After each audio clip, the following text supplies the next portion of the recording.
Bonjour madame, bonjour monsieur. Soyez les bienvenus dans cette nouvelle édition de Plaisir de lire comme chaque mercredi après-midi sur Zouk TV.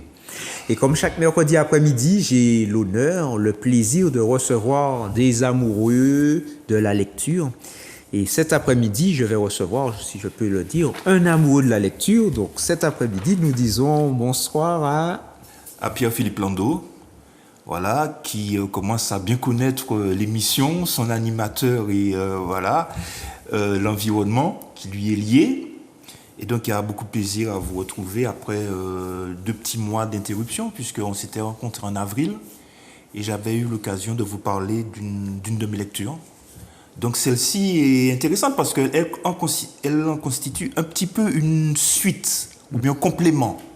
Donc, je serai très heureux de vous présenter ce livre qui est intitulé L'effroi et la terreur. C'est un livre de Caroline Houdin-Bastide et il est sous-titré Esclavage, poison et sorcellerie aux Antilles. Alors, tu as dit que cet ouvrage est dans la continuité, un peu dans la suite de la dernière fois. Justement. Oui, alors c'est pas une suite chronologique, puisque ce sont 2 auteurs différents, mais il reprend l'une des thématiques que nous avons abordées lors de notre dernière rencontre, où j'évoquais donc le phénomène du poison en Martinique dans les années 1822, et ce livre-là reprend la même thématique, mais en l'étendant à une période de temps plus longue, puisqu'il traite du problème au XVIIe et du XVIIe au XIXe siècle. Donc, c'est une étude beaucoup plus fouillée de quelque chose qu'on avait fait que survoler, disons, la dernière fois, quoi. Ou en tout cas, dont on avait étudié qu'un aspect seulement. Voilà. Et alors, par rapport à l'auteur, est-ce qu'on a des précisions sur l'auteur? Alors oui, l'auteur, c'est une sociologue, une historienne qui s'intéresse à la sociologie et qui a écrit donc ce livre il y a une quinzaine d'années et qui est docteur à l'école des hautes études en sciences sociales, qu'on connaît bien, qui est l'un des fleurons de l'intelligentsia française, on va dire. Et donc, c'est une dame qui est apparentée, je pense, à un monsieur qui s'appelait Roger Bastide, je ne sais pas, le nom doit te dire quelque chose. C'est un sociologue qui a écrit dans les années 50 les premiers livres sur les sociétés noires d'Amérique. Il s'est beaucoup intéressé aux sociétés brésiliennes, enfin à ce que nous appellerions aujourd'hui les sociétés créoles. Il a été une espèce de précurseur, donc je pense que cette dame-là lui est apparentée d'une manière ou d'une autre, et donc ça explique peut-être son intérêt pour cette thématique du poison dans l'histoire des petites Antilles françaises. D'accord. Donc le titre de l'ouvrage, c'est L'effroi et la terreur. L'effroi et la terreur. Le sous-titre étant Esclavage, poison et sorcellerie aux Antilles. Alors, effroi et terreur, pourquoi? Parce que l'auteur évoque donc l'attitude de 2 groupes importants de la société antillaise et martiniquaise singulièrement de l'époque, qui est d'une part le groupe Béquet et d'autre part le groupe des esclaves. D'accord? Et donc, dans une espèce de confrontation tournant autour du poison et de son utilisation, l'un de ces groupes-là éprouvait de l'effroi et l'autre groupe de la terreur. Alors c'est le groupe africain, donc, enfin, disons noir, esclave, qui éprouvait de l'effroi d'être puni en guise de représailles face à l'utilisation du poison, et les blancs, eux, de leur côté, éprouvaient de la terreur à subir éventuellement l'utilisation du poison par les noirs esclavagisés.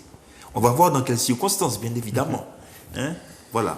Et alors, par rapport au cadre, au paysage, est-ce que tu as dit, donc, tu as parlé singulièrement de la Martinique, mais est-ce qu'on parle d'autres territoires? De la Guadeloupe. De la Guadeloupe. Alors, de la Guadeloupe, essentiellement, donc des Antilles françaises, mais la plupart des exemples, pratiquement 80% des exemples proviennent de la Martinique. D'accord. Et ce n'est pas anodin.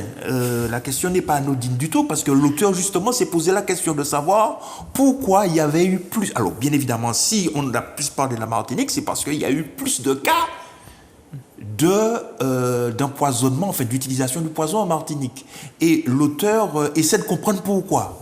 Et elle trouve une conclusion que je peux évoquer maintenant si tu veux, ou bien que je vais évoquer par la suite. Elle considère, alors je vais en parler tout de suite, elle considère que l'utilisation du poison, c'est plus produite en Martinique parce que comment dirais-je, les blancs créoles, les béquets, se sont très certainement comportés de manière beaucoup plus dure, beaucoup plus rigoureuse avec les esclaves martiniquais que ne l'ont fait les béquets guadeloupéens avec leurs esclaves à eux. Et que donc ça a forcément entraîné de la part des esclaves martiniquais une volonté de résistance, peut-être, par l'utilisation du poison, mais aussi de la part des Blancs, créoles martiniquais, une plus grande crainte face à l'utilisation éventuelle du poison par les esclaves. Et cette crainte-là, justement, a expliqué la répression qu'ils ont développée pour freiner l'usage du poison et ses conséquences. Donc, c'est pas du tout l'effet du hasard, c'est pas du tout non plus un choix comme ça anodin, c'est vraiment parce que les sources sont plus riches concernant la Martinique et cette plus grande richesse des sources est liée, selon l'auteur, c'est son point de vue, est liée à un fonctionnement différent de la société coloniale en Martinique par rapport à la Guadeloupe. Oui. Voilà. Non, donc la question était très, très légitime. Tu as expliqué au début par rapport au précédent livre que tu nous avais présenté. Qu'on avait évoqué, oui. Ici, donc, on a une période plus longue qui va du XVIIe au XIXe siècle. Oui, tout à fait. Siècle. Oui. Alors, est-ce qu'on constate des évolutions entre le fonctionnement, par exemple, peut-être lié à la thématique de l'empoisonnement au début de la période, en tout cas la période prise par l'auteur, et alors, la fin on constate une évolution quand même, parce que par rapport à ce que je te disais là à l'instant, les sources semblent indiquer que l'utilisation du poison a été de plus en plus importante, de plus en plus massive au fur et à mesure que le temps se passait. D'accord. C'est-à-dire qu'il y a quelques exemples de faits s'étant déroulés au XVIIe siècle et au début du XVIIIe, mais la majeure partie des exemples provient de la fin du XVIIIe et du début du XIXe. Alors c'est peut-être un problème de source, mais c'est aussi très certainement lié à ce que je disais tout à l'heure, c'est-à-dire des contradictions de plus en plus fortes au sein de la société coloniale, puisqu'elles devenaient de plus en plus violentes au fur et à mesure, parce que souviens-toi qu'au début de la colonisation, on avait affaire quand même à la culture de la canne n'était pas très très développée, et donc les relations entre esclaves noirs et blancs étaient quand même moins tendues. Et ces relations sont devenues de plus en plus tendues au fur et à mesure que le nombre d'esclaves grossissait, du fait de la culture de plus en plus importante de la canne. D'accord ? Donc, il y a eu une évolution, effectivement, avec le temps, et puis il y a eu une autre évolution encore. J'ai l'intention d'en parler, j'espère que j'aurai le temps de le faire. Il y a eu une évolution aussi en ce qui concerne, donc, les méthodes de répression, quoi, si tu veux. Tu vois, parce que des méthodes de répression liées au fonctionnement de la justice. Parce qu'on s'est rendu compte, et ça on le verra aussi, que au fur et à mesure que le temps a passé, les modalités de répression ont évolué. Dans la mesure où la justice, justement, c'est la justice officielle, on dirait, si tu veux. Parce que l'auteur distingue deux justices, en gros. Quand elle rédige son livre, quand elle essaie de nous expliquer comment tout ça fonctionnait, elle fait le distinguo entre, d'une part, la justice sur le terrain, si tu veux, telle qu'elle est effectuée et développée par les maîtres, puisque les maîtres avaient quand même un droit de vie ou de mort sur les esclaves. Donc, ils jouaient un rôle, bien évidemment, très important dans la répression en général. Mais la répression a été prise en charge au fur et à mesure par les instances judiciaires plus officielles. Tu vois ? Et ça va même finir à partir de 1828 par la prise en charge par les esclaves. Les esclaves convaincus de l'usage du poison seront déférés devant des cours d'assises. Tu vois, des cours d'assises avec un fonctionnement pas très différent. Bon, différent quand même, puisque ça se passe il y a 200 ans, mais avec une structure qui rappelle quand même ce que sont les cours d'assises aujourd'hui. Tu vois, donc il y a une évolution dans les modalités de la répression. Alors je vais embrayer tout de suite, hein, puisque nous sommes là pour ça. Nous sommes là pour ça. Alors concernant la justice, puisqu'on a commencé à évoquer ça, le maître, je l'ai dit tout à l'heure, il a un rôle très important qu'il joue donc dans la recherche des empoisonneurs. Alors, notamment, il y a des choses qu'il fait faire. Par exemple, des autopsies. Quand un animal est supposé avoir été empoisonné, d'accord, il ordonne des autopsies. Il fait ouvrir un bœuf, un âne, etc., etc. Et il le fait analyser par un esclave qui est censé s'y connaître. Et donc, une fois que le crime a été constaté, il essaie de trouver qui est responsable de cet empoisonnement-là. D'accord ? Donc, il a tous les éléments en sa possession pour pouvoir faire avouer les éventuels pas victimes, hein, mais les éventuels coupables, merci. Voilà. Donc, il y a toute espèce de torture et de contraintes physiques qu'il applique. Il n'a pas besoin de l'autorisation d'un juge, d'un procureur ou quoi que ce soit. Alors, ce sont des choses cruelles, mais faisables sur une habitation. C'est-à-dire qu'il peut supprimer, par exemple, des journées de travail. Tu sais que les esclaves bénéficiaient de ce qu'on appelait le samedi nègre, c'est-à-dire que le samedi, ils travaillaient sur les habitations pour leur compte. Ils avaient un petit jardin qui est devenu par la suite le jardin créole. D'accord ? Ils avaient un petit jardin qu'ils cultivaient et dont ils tiraient leur subsistance, qui leur permettait de survivre. Et donc, le maître, certains maîtres, et De Sales l'a fait. De Sales, c'est un colon bien connu qui a vécu au 19e parce qu'il écrit des mémoires. Et dans ces mémoires, il raconte qu'il a été confronté au poison et il a eu l'occasion d'appliquer ce genre de contraintes-là pour trouver qui était responsable d'animaux empoisonnés. Il supprimait le samedi nègre. Tout simplement. Il supprimait le samedi nègre et donc ces esclaves se retrouvaient sans moyen de subsistance, si tu veux. Tu vois ? Il y avait aussi des pratiques du genre ordalie. Les ordalies, tu sais ce que c'est ? C'est lorsqu'on chauffe un matériau et on le fait tenir par quelqu'un. Et on voit après l'état de sa main. Et si sa main est guérie rapidement, on considère qu'il est innocent. Et si par contre la brûlure met du temps à cicatriser, à guérir, on considère qu'il est coupable. Donc il se livrait aussi à ce genre de pratique-là. Il y avait aussi d'autres pratiques beaucoup plus pénibles. Il y avait l'emprisonnement tout simplement dans un cachot. Et puis il y avait la possibilité de les mettre dans des fourmilières, dans des nids de maringouins, enfin des choses comme ça, quoi, tu vois.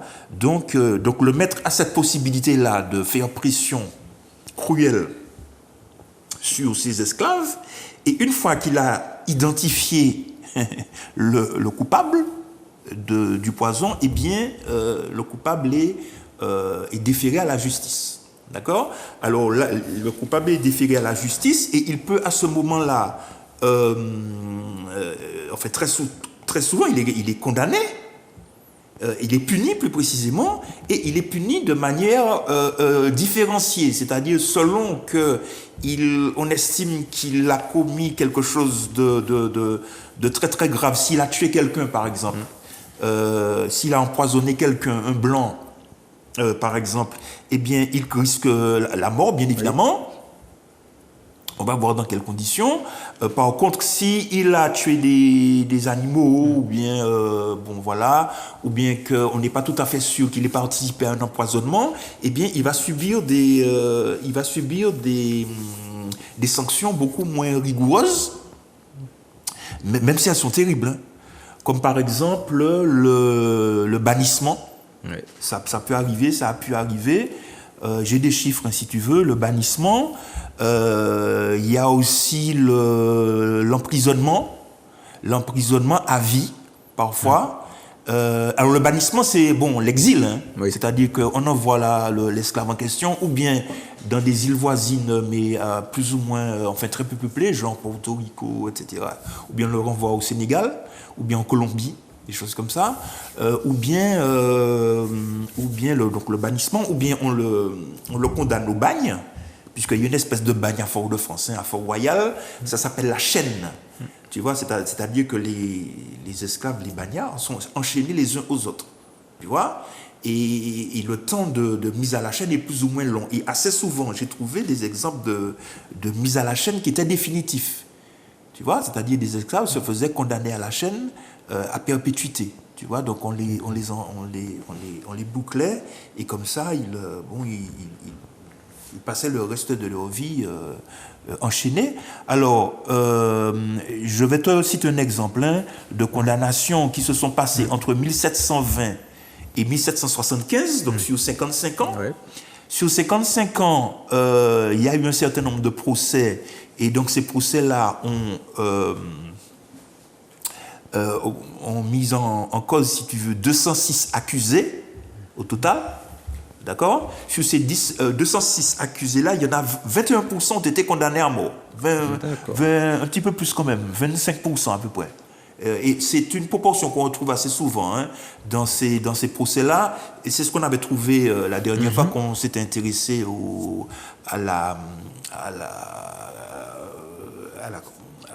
tribunal prévôtal, à la cour prévôtale, que le général Donzoulou avait mise en place en 1822. On trouve à peu près la même proportion de condamnés à mort. Il y a 25%. Il y a à peu près 15% d'esclaves qui sont condamnés aux travaux forcés.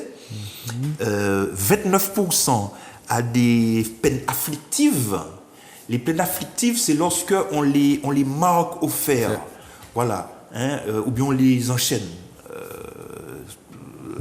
À la chaîne dont j'ai parlé tout à l'heure, donc 29% quand même, et puis 29% n'ont pas été condamnés parce qu'on a demandé un supplément d'enquête. Donc il n'y avait pas de certitude à ce moment-là qu'ils étaient coupables d'empoisonnement. Alors je vais revenir, parce que là on est passé directement à la dimension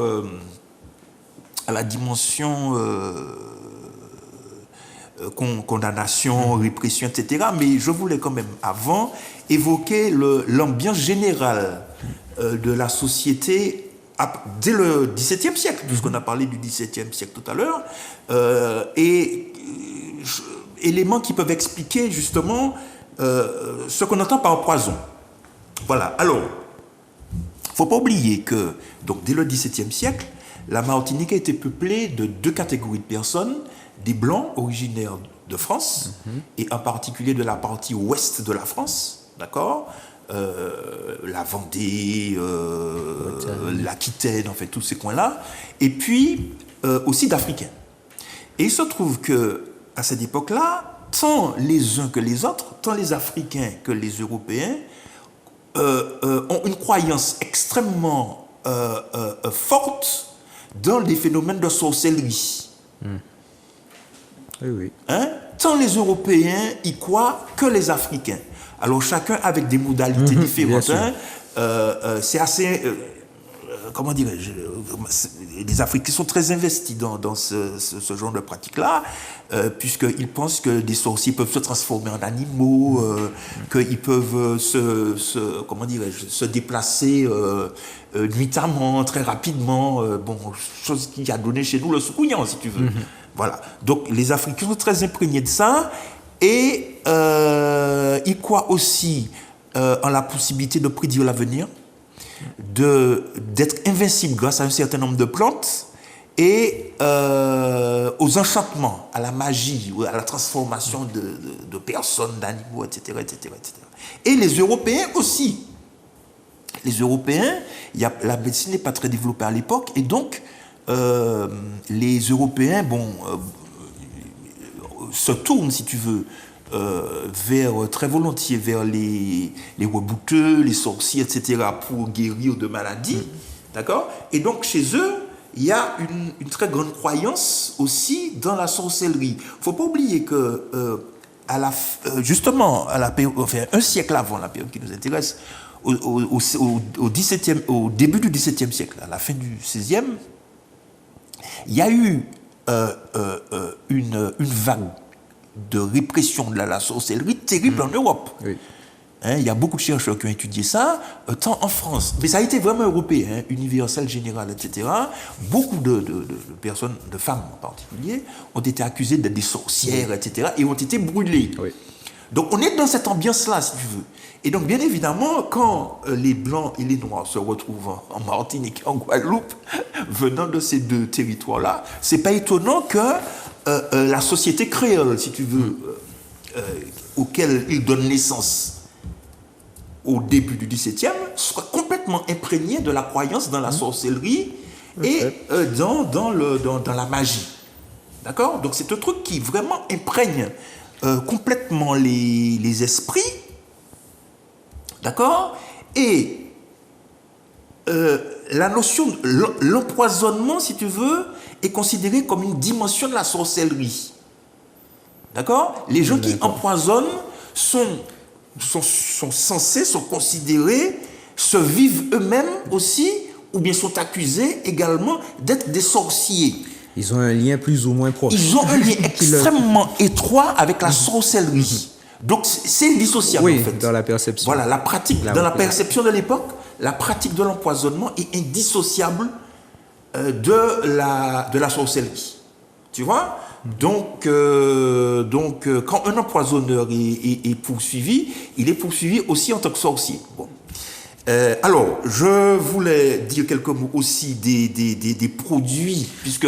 Tu m'as ôté les bouts de la bouche. J'allais te demander, mais... Qu'est-ce qu'on entend par poison? Oui, voilà. Alors, bonne question. Alors, par poison, on entend en gros deux choses, c'est-à-dire des poisons, des produits toxiques, effectivement considérés comme poisons, pas considérés, mais qui sont des poisons, comme l'arsenic, le réalgar, ne me demande pas en détail ce que c'est, je ne pourrais pas te dire. Il y a le sublimé corrosif également. Ce sont des produits toxiques, oui, voilà, qu'on vend en pharmacie, normalement. D'accord? Parce qu'il y a déjà des pharmaciens qui vendent des produits, je vais en dire deux mots. Et puis, il y a des plantes qui sont utilisées comme poison. Ouais. D'accord? Notamment le moissonnilier, que nous connaissons bien ici, le manioc, dans certaines préparations. Il y a une plante aussi qu'on appelle la ristoloche, je ne sais pas du tout ce que c'est. Et il y a une autre plante qu'on appelle le brinvilliers. Donc, être un empoisonneur, si tu veux, c'est à la fois manipuler des produits naturels, des plantes en particulier, qui sont toxiques, et puis c'est aussi utiliser des produits chimiques toxiques, vendus en pharmacie au départ. Et alors, on a évoqué tout à l'heure l'évolution dans le temps de la pratique du poison. Très tôt dans l'histoire de la Martinique, c'est-à-dire dès la fin du XVIIe, justement, les Blancs, craignant que les Noirs, les gens de couleur, si tu veux, en particulier, en général, fassent un usage des poisons, et en particulier des poisons toxiques, avaient pris un certain nombre de mesures. Et en particulier, il était interdit à des Noirs, des mulâtres aussi, enfin surtout des mulâtres, mais disons des gens de couleur, d'être pharmaciens. Oui, tu vois, oui, c'était pour les empêcher d'avoir la possibilité d'avoir accès aux poisons, pour les en prendre, pour en disposer, les revendre, enfin bref. Et donc le nombre de pharmacies aussi avait été limité. Il y avait un nombre de pharmacies limité en Martinique. Et donc, alors ça a commencé au XVIIe siècle, mais ça s'est prolongé jusqu'en 1822. Jusqu'à l'année 1825, c'est-à-dire que le fameux Don Zulu dont on a parlé la dernière fois, et qui a joué un rôle qu'on va évoquer tout à l'heure, Don Zulu aussi, c'est-à-dire un siècle et demi après, si tu veux, même 2 siècles pratiquement, il a repris les mêmes dispositions. Tu vois? C'est-à-dire interdiction de pratiquer la pharmacie pour des mulâtres ou des noirs, etc., etc. Tu vois? Donc, voilà comment les choses se sont mises en place petit à petit. Alors, tu as une question, tu voulais me poser une question en particulier? Alors, est-ce qu'on a des précisions sur le profil des empoisonneurs? Est-ce Alors, qu'ils sont jeunes, moins jeunes, hommes, femmes? Alors, effectivement, on a des précisions sur le profil des soi-disant empoisonneurs. Ah, d'accord, oui. Parce oui, que on en avait parlé aussi la dernière fois. La dernière fois, on en avait parlé et effectivement. le problème est abordé de manière très approfondie par Madame Oudin-Bastide à la fin du livre. Hein. Elle réfléchit sur la véracité de la pratique de l'empoisonnement. Alors, ta question c'était, est-ce qu'on a des questions sur le profil? Alors oui, le profil, on a des informations sur le profil. Hein. On constate que les empoisonneurs, les prétendus empoisonneurs, voilà, sont très souvent des esclaves de l'entourage immédiat du maître, oui. D'accord, voire des esclaves entre guillemets privilégiés, des domestiques, des palefreniers, des valets, des esclaves qui appartiennent, bon, tu sais qu'il y avait une hiérarchie sur les habitations, les esclaves qui sont les plus proches du maître, d'accord, affectivement, à la fois professionnellement si tu veux, affectivement et puis familialement aussi, puisque tu sais que les maîtres avaient souvent des mulâtres, c'est-à-dire des enfants issus de leur propre,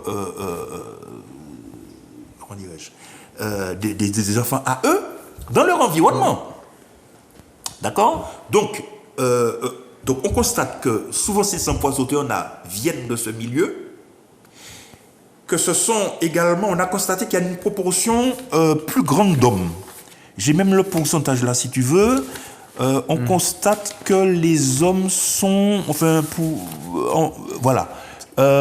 Ces chiffres-là sont, je ne sais pas de quelle période spécifiquement, ce sont des chiffres du 18e quand même. Hein. Ce sont des chiffres du 18e, on te donne pour les hommes 65% et pour les femmes 35%. Et on constate que ce sont également des hommes âgés, plutôt âgés. D'ailleurs, c'est cohérent hein, avec ce que j'ai dit tout à l'heure, puisque statistiquement parlant, tu avais plus souvent des hommes âgés dans l'entourage du maître que d'hommes jeunes, puisqu'ils étaient habitués, ils avaient vu le maître depuis petit, c'était des personnes de confiance, etc. Donc, c'est pas étonnant qu'on les retrouve proportionnellement assez nombreux dans l'entourage du maître. D'accord ? Donc, voilà pour disons l'aspect donc de ces gens-là, la configuration. Alors, bon, il y a beaucoup de choses que je pourrais dire. Alors, la répression, on en a déjà un petit peu parlé. Alors,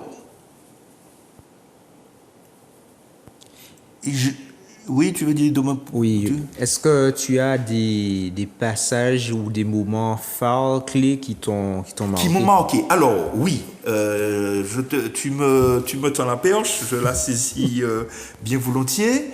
Je vais lire, puisqu'on a déjà évoqué la répression. Bon, voilà. Je vais lire un passage qui m'a beaucoup marqué, justement, qui est l'exécution d'une... Alors, j'ai parlé, effectivement, j'ai dit que les esclaves étaient condamnés à mort. Alors, ils étaient condamnés à mort souvent en étant brûlés vifs. D'accord ? En étant brûlés vifs après toute une série de cérémoniales. Hein. Voilà, cérémoniaux, je ne sais pas si on dit, voilà, ou comme on dit au pluriel, mais il y avait tout un tas il y a toute une mise en scène précédant l'exécution elle-même, la mise en scène ayant deux buts, si tu veux. D'une part, de frapper les esprits des autres esclaves. On a déjà vu ça une première fois quand on parlait du Carbet. Et puis, il y a une valeur symbolique. Bon, tu vas voir pourquoi tout à l'heure. Alors, je vais lire une exécution qui s'est produite au Marin en 1735. Donc c'est très ancien, Oui. et ça remonte au début du 18e, hein, et donc ça prouve que le phénomène était déjà enclenché, quoi, si tu veux. Alors voilà ce dont il s'agit. Il s'agit de l'exécution d'une dénommée Marianne, d'accord, qui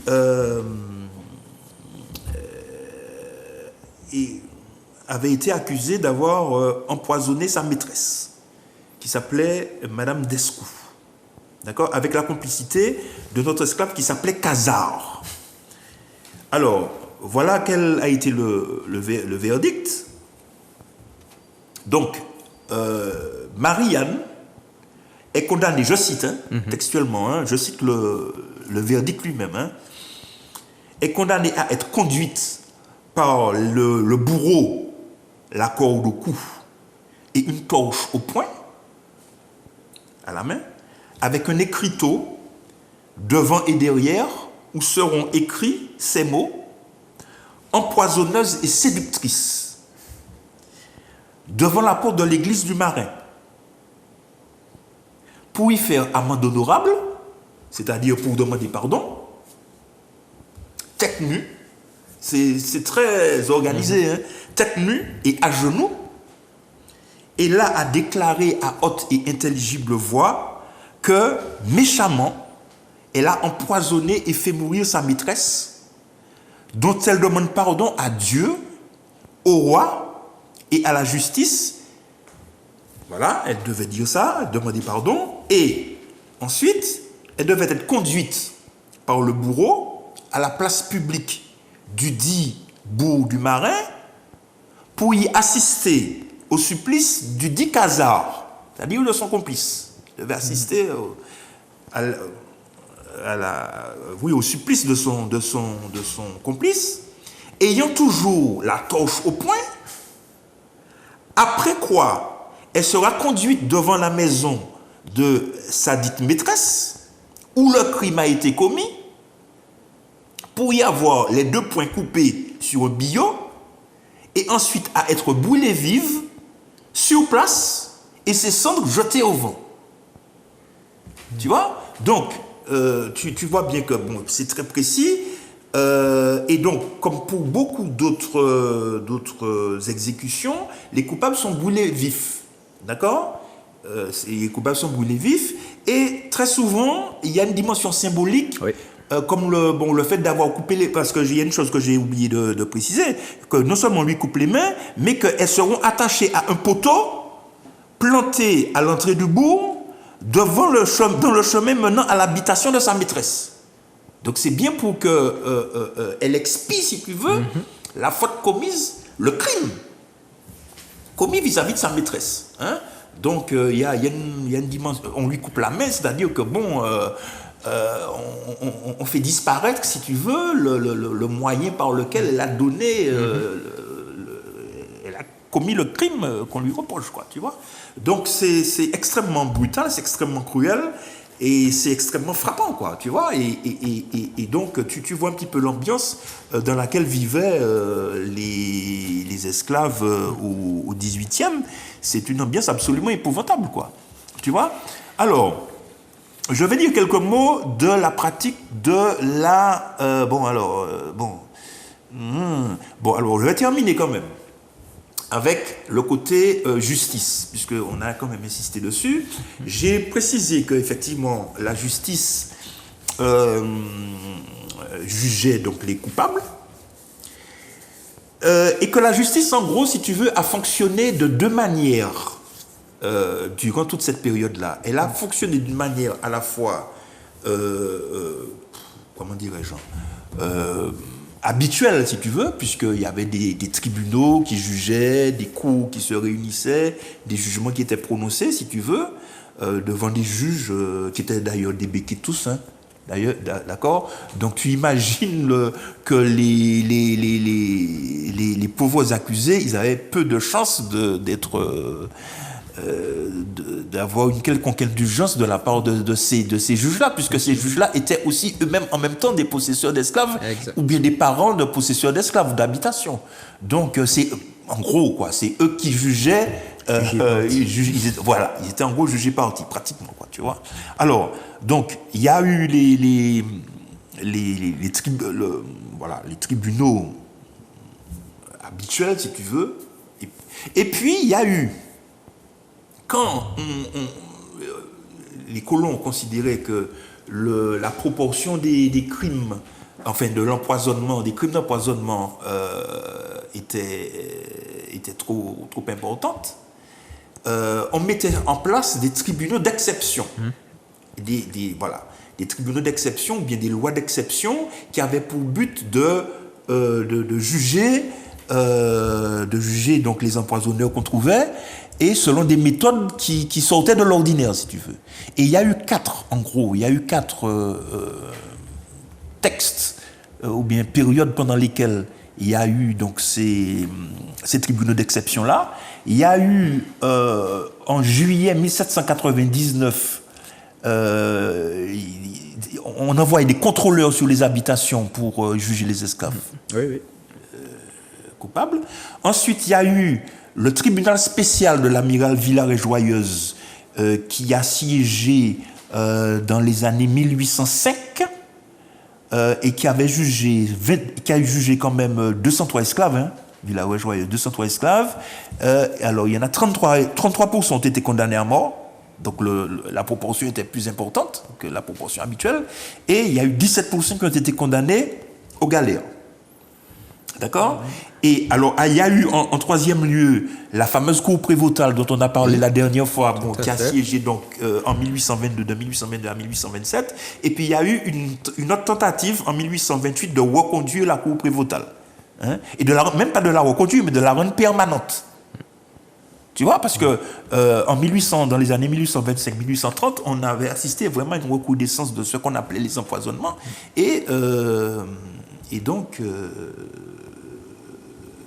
on a estimé que les colons, le monde colonial, l'administration coloniale a estimé qu'il fallait vraiment faire quelque chose, quoi, pour arrêter ça.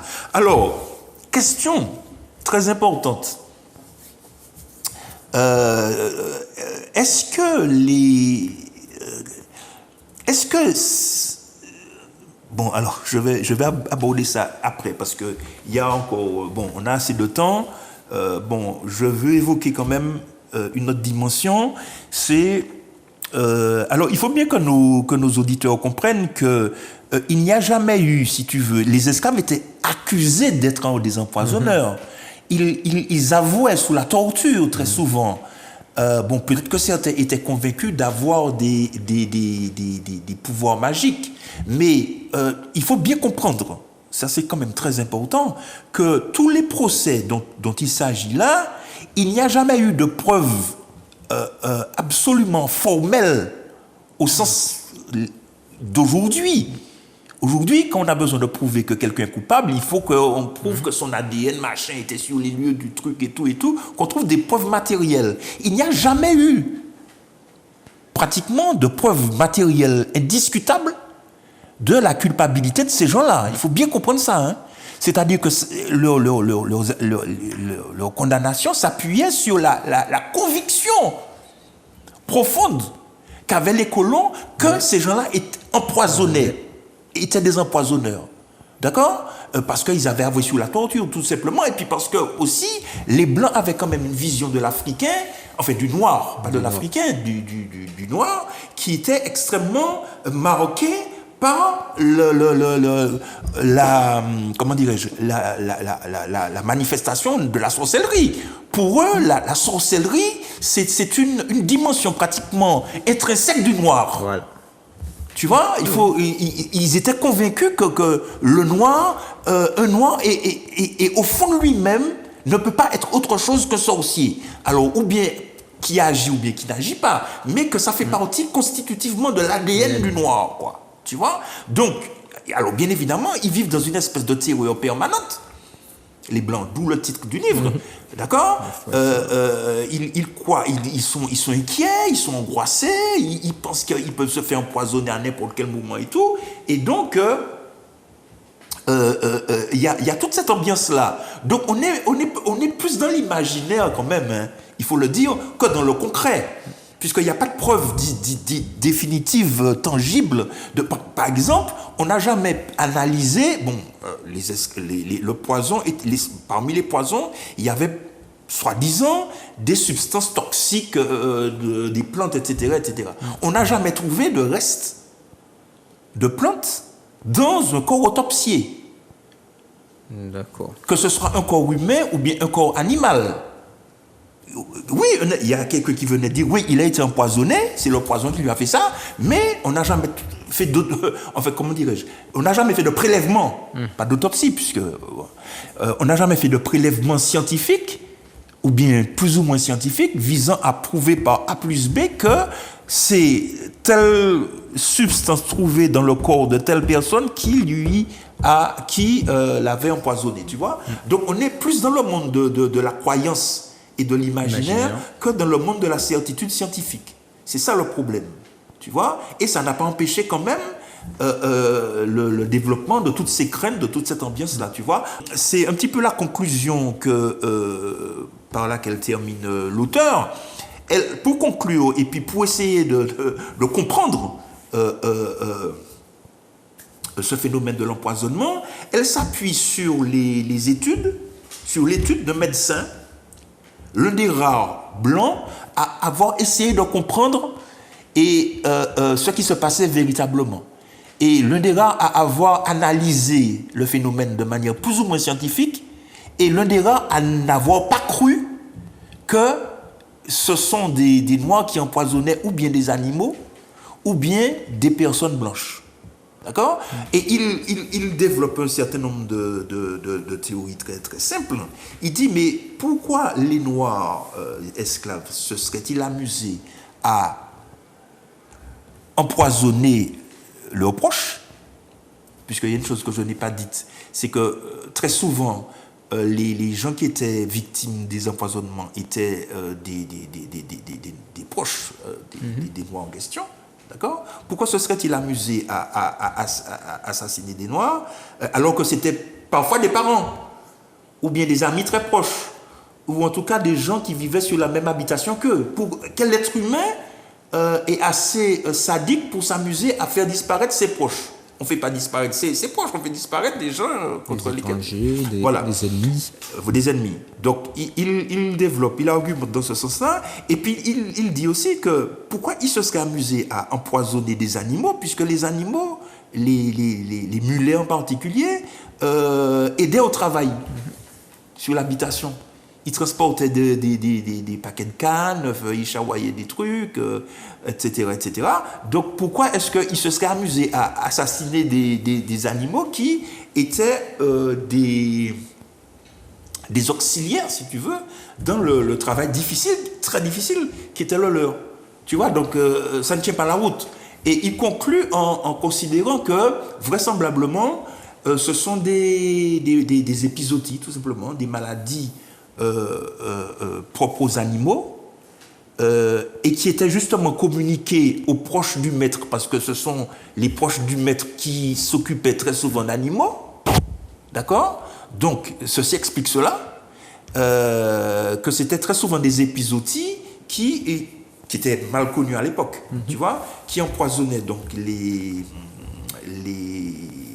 victimes et qui causaient des décès de ce genre-là. Mais ce n'est pas l'action d'empoisonneurs patentés qui ont éliminé autant de personnes, quoi. Ça, pour lui, ça ne tient pas la route, quoi. Et c'est une thèse que reprend un petit peu l'auteur, Carolidou des Bastides. Elle s'appuie un petit peu sur ce travail de ce médecin de l'époque pour considérer que très vraisemblablement les gens étaient victimes d'une espèce de mirage collectif, quoi, et que ça ne reposait pas sur des preuves indiscutablement scientifiques. En tout cas, merci beaucoup Pierre-Philippe de nous avoir plongé dans l'ambiance, dans l'atmosphère de l'époque qui mêle réalité, imaginaire, représentation, perception. Est-ce que tu peux nous redonner une dernière fois le titre absolument. de ton ouvrage ? Il s'agit donc d'un livre qui a été écrit en 2013 qui a été édité par les éditions de la Découverte en 2013 à Paris, donc c'est pas très ancien. Et l'auteur s'appelle Caroline Oudin-Bastide, c'est un nom composé, Oudin-Bastide, et le titre c'est L'effroi et la terreur, esclavage, poison et sorcellerie aux Antilles. Merci beaucoup Pierre-Philippe, merci pour cette belle présentation. Alors si comme Pierre-Philippe, vous souhaitez partager un coup de cœur, c'est possible. Il suffit de composer le numéro qui va s'afficher, à savoir le 06 96 19 41 13. Et nous nous ferons un grand plaisir de vous recevoir sur le plateau de Zouk TV dans Plaisir de lire. Donc nous vous souhaitons une bonne fin d'après-midi et nous vous disons à très bientôt.